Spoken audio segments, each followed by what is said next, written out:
traffic. Ayan po, intersection po ito. Malaking intersection. Nag-lock.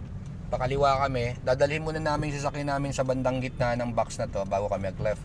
Pero doon kasi sa unahan, yung jeep pong yun, wala pa siya sa gitna ng box, papunta na siya ng left. So counterflow na po yun, kaya medyo kinakausap po ng ating enforcer. Tama naman kasi counterflow yun.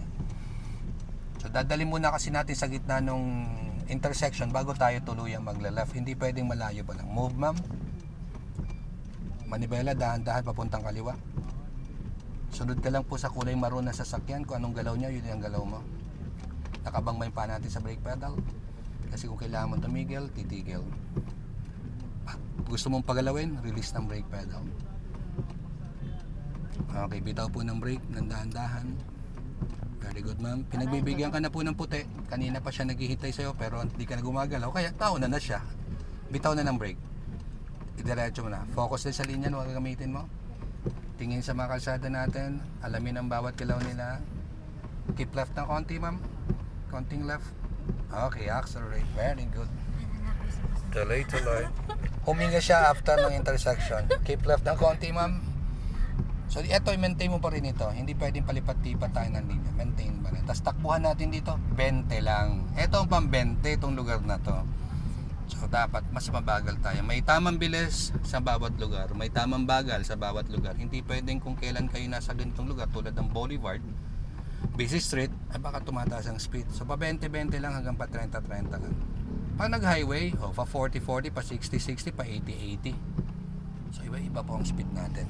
May tamang bilis bawat lugar. Tuloy lang, ma'am.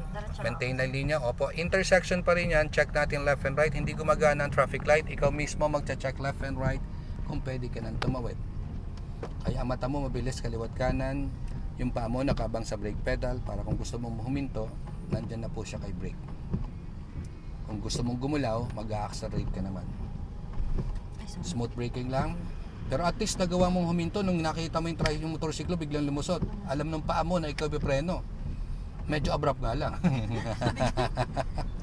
Tuloy mo lang, ma'am. Maintain yung linya.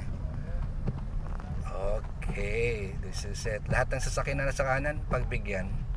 Iikot lang naman yan. Hindi ka naman yan maabala. Pag nakaikot lang siya, tayo naman po ang gagalaw. So yan ay giving the right of way. Paikot lang naman siya. Huwag nang ipilit yung karapatan. Pwede namang magbigay ng daan. Yun ang pinaka-importante. Tuloy-tuloy, ma'am. Very good na, oh. Day 2 pa lang po ito, ha.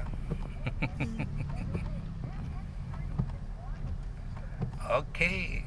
Sunod ka lang dyan sa flow ng traffic na yan. Driving keep safe always and mabuhay po.